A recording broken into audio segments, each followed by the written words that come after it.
Hello and welcome to my channel quick learners Adda. आज मैं आपको सीटेट के कुछ previous year question paper solve कराऊंगी। जैसे कि हम लोगों को पता है कि सीटेट और यूपी टेट की संभावित तिथि आ चुकी है।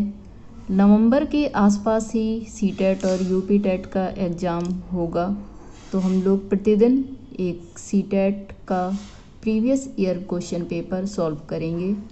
तो स्टार्ट करते हैं हम लोग फर्स्ट। तो प्रीवियस ईयर पेपर सॉल्व करने से पहले हम लोग सबसे पहले सिलेबस के बारे में जानेंगे कि कितने सब्जेक्ट हमारे कितने मार्क्स के आएंगे।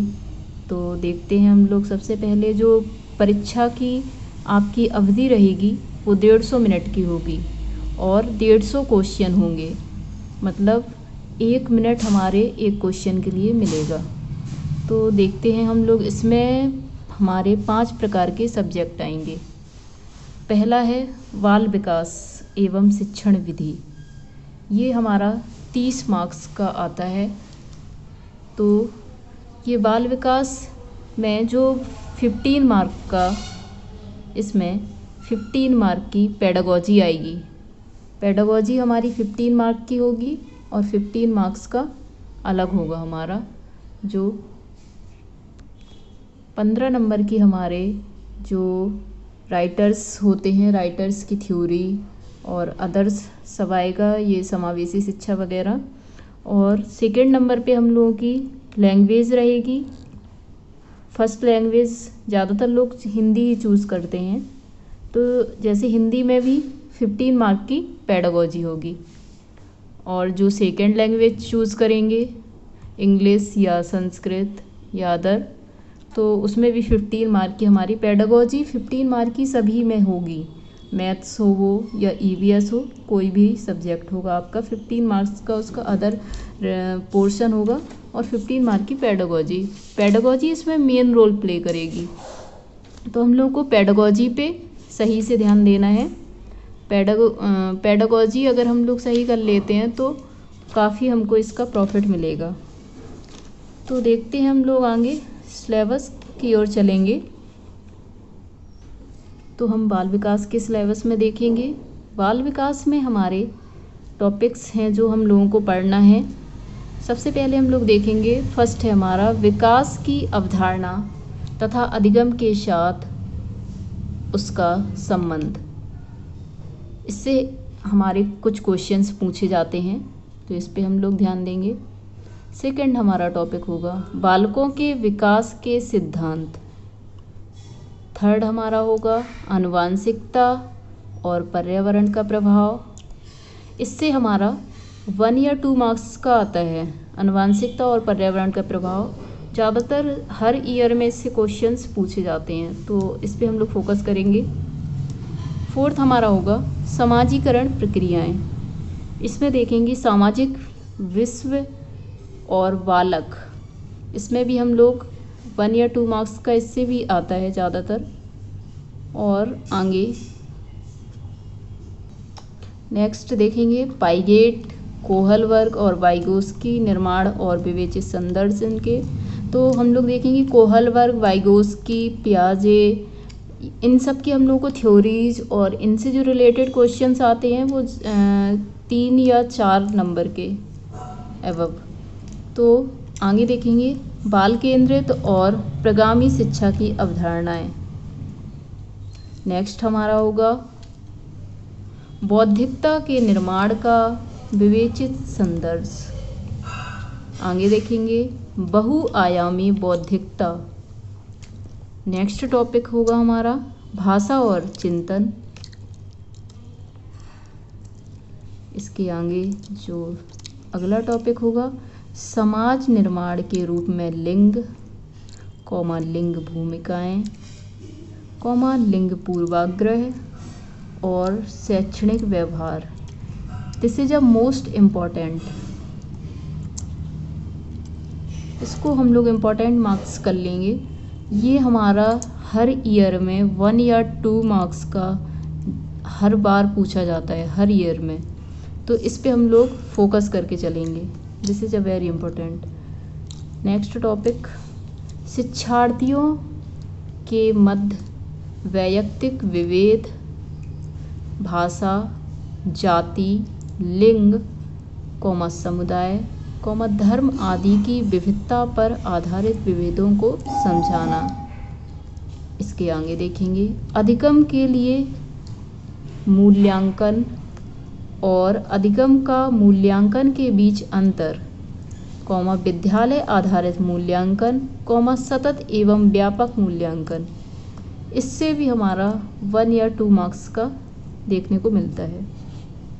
नेक्स्ट देखेंगे, शिक्षार्थियों की तैयारी के स्तर के मूल्यांकन के लिए शिक्षण और विवेचित चिंतन के लिए तथा शिक्षार्थी की उपलब्धि के लिए उपर्युक्त प्रश्न हम लोग देखेंगे कौन कौन से हैं। तो ये कुछ टॉपिक थे जो कुछ इम्पोर्टेंट हैं इसमें काफ़ी। हाँ, तो आगे देखते हैं हम लोग समावेशी शिक्षा से हमारा कितने टॉपिक्स आते हैं। पहला देखेंगे हम लोग, समावेशी शिक्षा की अवधारणा तथा विशेष आवश्यकता वाले बालकों को समझना। इससे हमारा समावेशी शिक्षा से भी 4 या 5 क्वेश्चंस होते हैं जो इससे बनते हैं। तो देखते हैं हम लोग। फर्स्ट टॉपिक, गैर लाभ प्राप्त और अवसर वंचित शिक्षार्थियों सहित विभिन्न पृष्ठभूमियों से आए शिक्षणार्थियों की आवश्यकताओं को समझना। जो हमारे वंचित बालक होते हैं या मंदबुद्धि बालक या विशेष आवश्यकता वाले बालक, ये सब आते हैं इसके अंदर। सेकंड देखेंगे, अधिगम संबंधी समस्याएं, जो सीखने संबंधी समस्याएं होती हैं।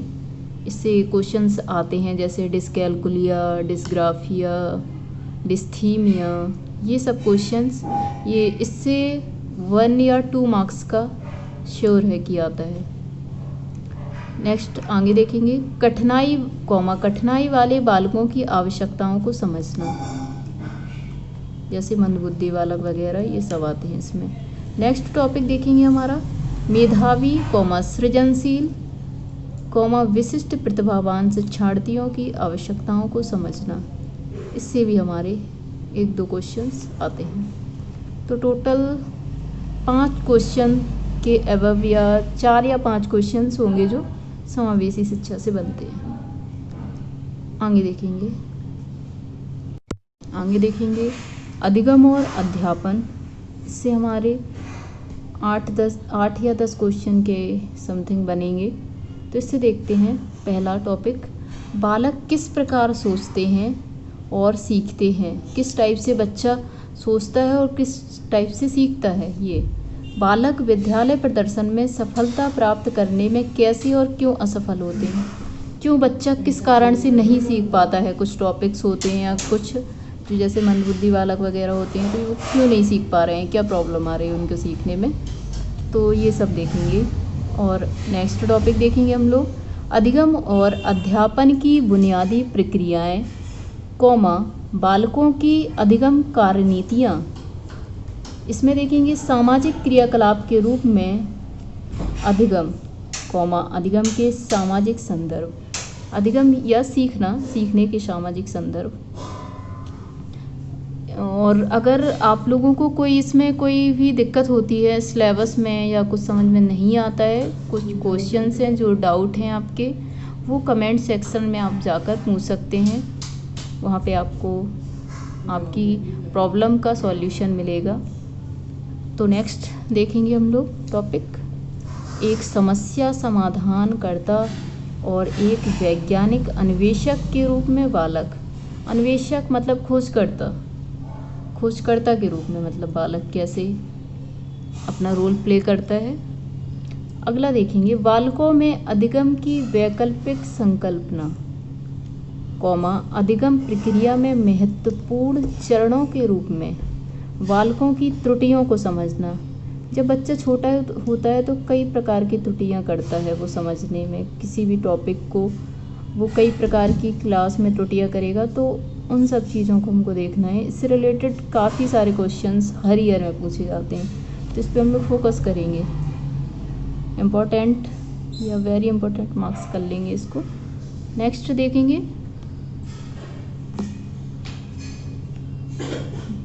बोध और संवेदनाएं, इसका जो नेक्स्ट टॉपिक होगा प्रेरणा और अधिगम।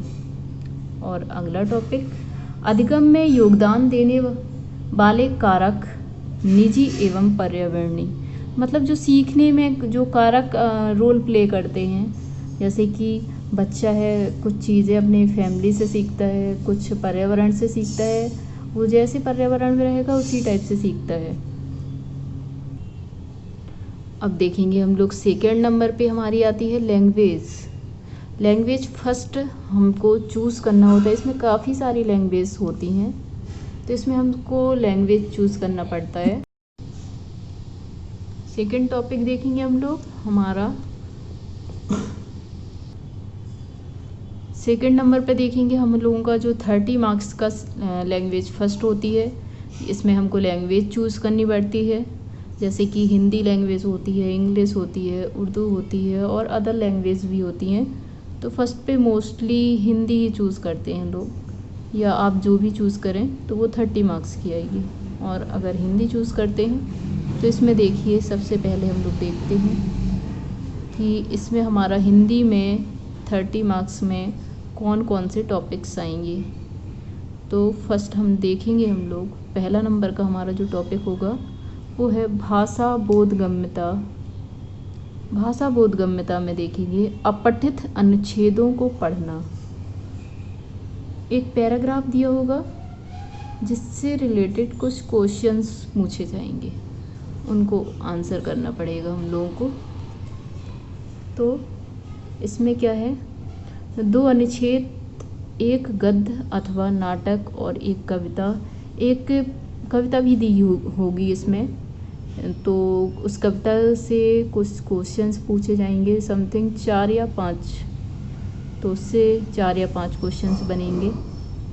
और इसके आगे देखते हैं जिसमें एक कविता जिसमें बोधगम्यता, निष्कर्ष, व्याकरण और मौखिक योग्यता से संबंधित प्रश्न होंगे। 2 हम लोगों के आपको एक पैराग्राफ मिलेंगे, जैसे कि एक गद्य या पद्य का होगा, एक गद्य का होगा मोस्टली, गद्य से वही 4 या 5 क्वेश्चंस होंगे और कविता से भी 4 या 5 क्वेश्चंस पूछे जाएंगे। इसके आगे देखते हैं हम लोग सेकंड नंबर का टॉपिक होगा हमारा भाषा विकास का अध्यापन। इसमें पहला टॉपिक होगा अधिगम और अर्जन। अधिगम और अर्जन। सेकंड हमारा होगा भाषा अध्यापन के सिद्धांत। थर्ड होगा हमारा सुनने और बोलने की भूमिका, भाषा का कार्य तथा बालक इसे किस प्रकार एक उपकरण के रूप में प्रयोग करते हैं, ये होगा हमारा। नेक्स्ट होगा हमारा टॉपिक मौखिक और लिखित रूप से विचारों के संप्रेषण के लिए किसी भाषा के अधिगम में व्याकरण की भूमिका पर निर्णायक संदर्श। नेक्स्ट टॉपिक एक भिन्न कक्षा में भाषा पढ़ाने की चुनौतियाँ। इससे हमारा तात्पर्य है भिन्न कक्षा, मतलब किसी भी कक्षा में मंदबुद्धि बालक भी होते हैं, प्रतिभाशाली बालक भी होते हैं, सामान्य बालक भी होते हैं। तो हम उन लोगों को किस टाइप से पढ़ाएंगे, किस टाइप से हम लोग उनको ये करेंगे कि सभी लोगों को, सभी बच्चों को सही से समझ में आए, चाहे वो मंदबुद्धि बालक हो, चाहे वो प्रतिभाशाली हो, चाहे वो सामान्य बालक हो। आगे देखेंगे भाषा की कठिनाइयाँ। भाषा की कठिनाइयाँ मतलब लैंग्वेज सीखने बच्चे को क्या क्या प्रॉब्लम होती हैं, कहाँ वो त्रुटियाँ करेगा और कौन कौन से विकार होते हैं। विकार से रिलेटेड जो इसमें होंगे क्वेश्चंस वो ज़रूर 1-2 नंबर के पूछे जाएंगे। डिस्कैल्कुलिया, डिस्थीमिया, डिस्ग्राफिया, ये सब इससे रिलेटेड हमारे क्वेश्चंस 1-2 नंबर के हर ईयर में पूछे जाते हैं। तो इससे हम लोग ज़रूर 1-2 नंबर का आएगा, तो इससे हम लोग फोकस करेंगे इस पर। नेक्स्ट देखेंगे भाषा कौशल। भाषा कौशल से हमारे 1 या 2 क्वेश्चंस पूछे जाते हैं, तो इस पर भी फोकस करके चलेंगे। ये इम्पोर्टेंट मार्क्स कर लेते हैं इसको, और ये भी इम्पोर्टेंट मार्क कर लेंगे। नेक्स्ट देखते हैं भाषा बोधगम्यता और प्रवीणता का मूल्यांकन करना। बोलना, कॉमा सुनना, कॉमा पढ़ना और लिखना। अगला टॉपिक देखेंगे अध्यापन, अधिगम सामग्रियाँ, पाठ्य पुस्तक, मल्टीमीडिया सामग्री, कक्षा का बहुभाषाई संसाधन। और अगला देखेंगे हम लोग उपचारात्मक अध्यापन। मतलब उपचारात्मक अध्यापन से तात्पर्य है कि बच्चा अगर कोई चीज़ नहीं सीख पा रहा है तो हम लोग किस टाइप से उसको डील करना है, किस टाइप से उसको सिखाना है नई नई विधियों से। तो ये आएगा इसमें। थर्ड नंबर का जो हमारा जो सब्जेक्ट होगा, जो 30 मार्क्स की लैंग्वेज आती है सेकेंड लैंग्वेज, उसमें हम लोग इंग्लिश या संस्कृत जो भी चूज़ करना है, या हिंदी, जो फर्स्ट पे हिंदी चूज़ करेगा वो सेकंड पे हिंदी नहीं चूज़ कर सकता है। तो हम लोग लैंग्वेज फर्स्ट पे अगर हिंदी चूज़ करते हैं तो वो सेकंड नंबर पे लैंग्वेज इंग्लिश या संस्कृत चूज़ करेगा। तो उसका हम लोग देख लेंगे सिलेबस। और आगे हम लोग देखते हैं फिर जो मैथ आएगी वो भी हमारी 30 मार्क्स की आएगी, जिसमें 15 नंबर की पेडागोजी। मैंने आपको बताया कि हर सब्जेक्ट में 15 नंबर की पेडागोजी आएगी आपकी। तो इसमें हम लोग देखते हैं फर्स्ट हमारा जो टॉपिक होगा ज्यामिति का होगा, और सेकंड नंबर का होगा आकार और स्थानिक समझ, और जो थर्ड होगा हमारे चारों ओर विद्यमान ठोस पदार्थ। अगला देखेंगे हम लोग संख्याएं, जोड़ और घटाना, गुणा करना, विभाजन, मापन, भार, समय से रिलेटेड जो क्वेश्चंस आते हैं हम लोगों के, ट्रेन वाले आते हैं कुछ क्वेश्चंस, और अदर जो ट्रेन्स के आते हैं कि इतने टाइम एक ट्रेन किसी स्टेशन से निकलती है, इतने टाइम पहुंचती है, तो उसमें इससे रिलेटेड काफ़ी क्वेश्चंस आते हैं। और नेक्स्ट होगा हमारा टॉपिक परिमाण, नेक्स्ट आंकड़ा, प्रबंधन, पैटर्न, राशि। और नेक्स्ट देखेंगे हम लोग टॉपिक अध्यापन संबंधी मुद्दे। तो इससे भी क्वेश्चंस आते हैं 15 नंबर के। देखते हैं गणितीय तार्किक चिंतन की प्रकृति, कॉमा बालक के चिंतन एवं तर्क शक्ति, पैटर्नों तथा अर्थ निकालने और अधिगम की कार्यनीतियों को समझना। नेक्स्ट हमारा जो टॉपिक होगा पाठचर्या में गणित का स्थान। नेक्स्ट टॉपिक होगा गणित की भाषा। नेक्स्ट टॉपिक सामुदायिक गणित। इसके आगे देखेंगे औपचारिक एवं अनौपचारिक पद्धतियों के माध्यम से मूल्यांकन। अगला होगा शिक्षण की समस्याएं। अगला त्रुटि विश्लेषण तथा अधिगम एवं अध्यापन के प्रासंगिक पहलू। अगला देखेंगे नैदानिक एवं उपचारात्मक शिक्षण। जो हमारा 5वें नंबर पे सब्जेक्ट आएगा ये होगा हमारा पर्यावरणीय अध्ययन। ईवीएस से हमारा 30 नंबर का आता है, जिसमें 15 नंबर की ईवीएस की पेडागोजी होगी। 5 सब्जेक्ट आते हैं, जैसे मैंने आपको बताया है कि 5 सब्जेक्ट आएंगे, हर सब्जेक्ट हमारा 30 मार्क्स का होगा। तो हमारे टोटल 150 नंबर का पेपर होगा और 150 मिनट होंगे। चलिए देखते हैं पर्यावरणीय अध्ययन में हमारे टॉपिक होंगे। विषय वस्तु में देखते हैं फर्स्ट टॉपिक परिवार और मित्र, नेक्स्ट संबंध, कार और खेल, पशु, पौधे, भोजन से कुछ क्वेश्चंस पूछे जाते हैं, विटामिन्स और कार्बोहाइड्रेट वसा ये सब चीज़ों, इन सब चीज़ों से रिलेटेड क्वेश्चंस। अगला होगा आश्रय, अगला पानी, भ्रमण, वे चीज़ें जो हम बनाते हैं और करते हैं। अगला देखेंगे हम लोग टॉपिक अध्यापन संबंधी मुद्दे। इससे भी हमारा 15 नंबर का पूछा जाता है। इसमें देखेंगे, फर्स्ट देखेंगे ईवीएस की अवधारणा और व्याप्ति। पर्यावरण की जो अवधारणा और व्याप्ति है, पर्यावरण का महत्व, एकीकृत ईवीएस या एकीकृत पर्यावरण। और नेक्स्ट होगा हमारा पर्यावरणीय अध्ययन एवं पर्यावरणीय शिक्षा। अगला अधिगम सिद्धांत। अगला विज्ञान और सामाजिक विज्ञान की व्याप्ति और संबंध। अगला देखेंगे अवधारणा प्रस्तुत करने के दृष्टिकोण। अगला देखेंगे क्रियाकलाप। नेक्स्ट देखेंगे प्रयोग या व्यावहारिक कार्य, चर्चा, सीसीई। अगला शिक्षण सामग्री और उपकरण। और नेक्स्ट देखेंगे समस्याएं। तो ये हमारा सिलेबस कंप्लीट हो चुका है। इससे हमारा इन्हीं टॉपिक्स से हमारा 150 नंबर का पेपर आएगा। इन्हीं सब टॉपिक पर हमको फोकस करके चलना है। इनसे रिलेटेड सभी वीडियो आपको मिलेंगी चैनल पे, तो आप उसको अच्छी तरह से पढ़िए और अच्छे मार्क्स गेन करिए टेट में और सीटेट में। और आपको आगे मैथ की और इंग्लिश की क्लासेस भी टॉपिक वाइज आपको डेली मिलेगी, तो आप उसको अच्छी तरह से पढ़िए और वीडियो को लाइक करिए, सब्सक्राइब करिए और अपने दोस्तों को शेयर करिए, जिससे कि आपके दोस्त भी इसका लाभ ले सकें। तो आगे से हम लोग पर डे एक पेपर, प्रीवियस ईयर पेपर को आगे से कंटिन्यू स्टार्ट करेंगे। Thank you for watching.